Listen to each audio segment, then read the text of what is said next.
everybody up.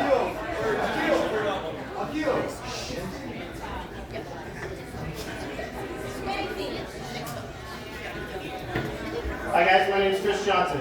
I want to thank you all for coming out. I want to thank the contestants. They have beautiful voices and they put a lot of time and effort. So let's give them a round of applause.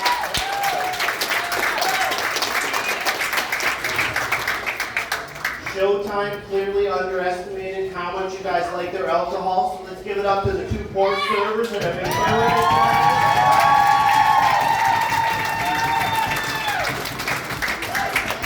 it. One more thing is, when I wrote this bit, I didn't realize it was an all-ages contestant thing, and I ain't going to change for anybody. Shut up, it's my time.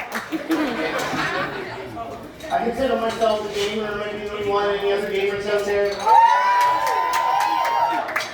I like to play Fortnite, I like to play Call of Duty, because nothing's better after a long day at work than cracking a beer and shooting a motherfucker right in the face, am I right? Recently, I was unemployed though, and it's hard to feel productive getting up in the morning, shooting them, and just shooting them all day long. So I get to play more constructive games like Construction Simulator, Farm Simulator. Put in a good solid 8-hour day, and then I can enjoy shooting people. I put a lot of time into these games. My girlfriend hates it. She's like, why don't you get off the couch? Do something around the house. So I'm constantly reminding her that that farm is worth $3 million. So it's just not going to take care of itself. Playing this really intense game of Farm Simulator the other day, right? My brother-in-law starts explaining to me how he's a lord. I don't know if you guys know this, but you can buy a 5x5 plot of land in Scotland. Boom, they'll send you all kinds of fancy paperwork telling you you're a lord. He's explaining this to me, and I'm like, dude, you're such a fucking loser. But he continues.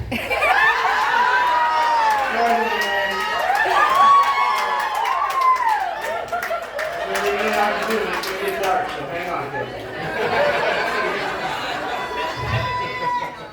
So, he continues to explain to me that his teenage children have bought him for Christmas. They got him a sweater that said, praise the Lord, did it out of their own money. The parents had no idea what these little fucking trolls were doing. And I say that because I stop at the house one day and I open the door. One of the kids answers the door and he's like, hey, Gaylord, your friends are here. But I know where the kids get that sense of humor, because instantly, Dad's like, I'm going to have 2 or 3 more of you slave children, you're going to have to call me master. So as soon as I get to the living room, I congratulate him on his new title of Master Gaylord. And I'm in a little bit of a pickle, guys. I'm dating my best friend's sister. Hang on, it gets worse. I know you're thinking it's weird, but it's not that weird. But it's going to get worse. To understand how bad this is, we have to go back to I'm just a teenager. I'm discovering Saturday morning cartoons and my dick. Not always at the same time, but He-Man and that onesie. My man gets me. While this is going on, my girlfriend, much different life. She has 2 kids and a tattoo before she's even old enough to vote. And you know how some people get tattoos to symbolize certain moments in their life? She's done that as well. She's got 2 dolphins. They symbolize her 2 children. But now that tattoo acts more like a birth control. It's not what everybody's thinking. It's just every time I bend her over, I see those dolphins, and I'm like, they need somewhere to swim. Now every time I come, I scream, save the dolphins! It's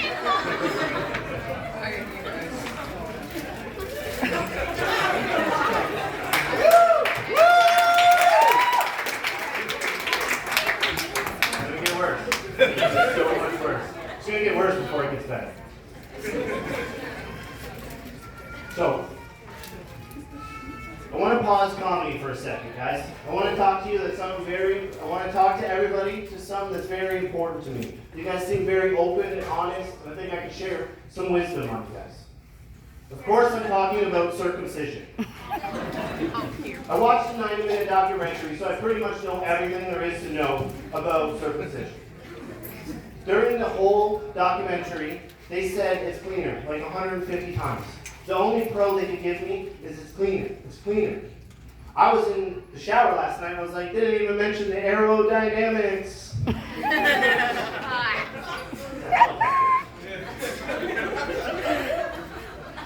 So naturally, once I start thinking about my dick, I instantly start thinking about God. You know what? I started to think maybe Christianity got it backwards. I don't think it was Adam and Eve. I think it was Eve and Adam. And God's designing this perfect specimen, and Michael walks in, like, whoa, man, God. Whoa, man. I like it. I like it. I'm working with it. They call it whatever you want, God, but you're going to send this figure down there, you got dinosaurs and shit. You need something to protect this beautiful specimen. It's going to be eaten by a T-Rex in like 10 seconds. God's like, you're right. We're going to design a whole different body type. How do we do it? How do we make sure he protects her? Well, she's got a hole. He's got one purpose, just aim for the hole. That's all he does, all his life. Just go to the hole. We're going to have to redesign. He can't have a hole. We're going to redesign it. We're going to pull that tunnel out. Name it a shaft. I'm so losing the ladies right now. We call it a shaft. Strong. Protect. Ovaries. Men don't need no ovaries. Bring them down below the shaft. Show it off. Put some hair on it. Manly. The cervix. I don't even know what the fuck that is. It sounds like a breakfast cereal. All I know is I'm never going to reach it. Pull that puppy out. Call it the head. Show the woman smarter. 2 heads. That little button above the hole, no one's going to ever understand what the fuck's that for. Pull that off. Going to put it around the head. Protect the man's most valuable head. Where the fuck was I going with this, guys? The documentary. That's right, the documentary. 90 minutes, all I've learned is that all the nerve endings to our penis boys end in our foreskin. They stole my fucking clit, ladies. That's the whole premise of the joke. They stole my clit before I was a little baby. Now I don't have it anymore.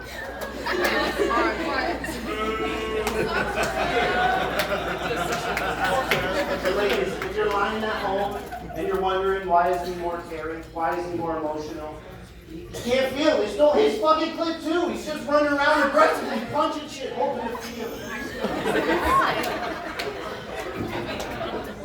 Okay, anyway, back to my weird shit. Remember I was saying the whole boyfriend-girlfriend thing? As the kids grow up, I'm part of the family. So I get the title of Uncle Johnson. 10 years later, I'm banging Mom. What do the kids call me? Uncle? That ship sailed. We ain't from Welland. Dad? These kids are in their 20s. They don't need their uncle telling them what to do. So now I'm Dunkle Johnson. It's the best of both worlds, really, when you think about it. It's weird being a new dad when I have to discipline them, send them to their room. I feel so guilty. So when Mom's not looking, I just sneak up and molest them like I used to do when I was an uncle. Settle down, it's a joke. I'm a dad now. I don't do that anymore. I have responsibility.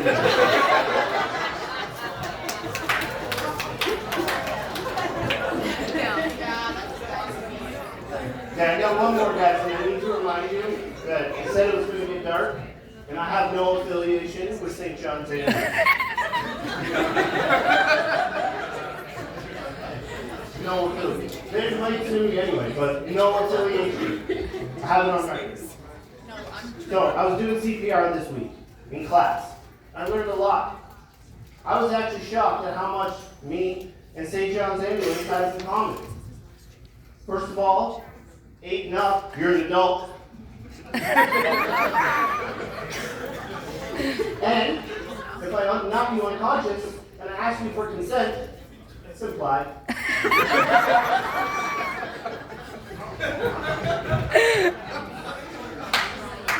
One more. One more, guys. One more. Give me a break. This is the darkest shit, and I'm done. I promise. Rape's a lot like Fight Club when you think about it. First two rules are the same. Thanks, guys. That's my time.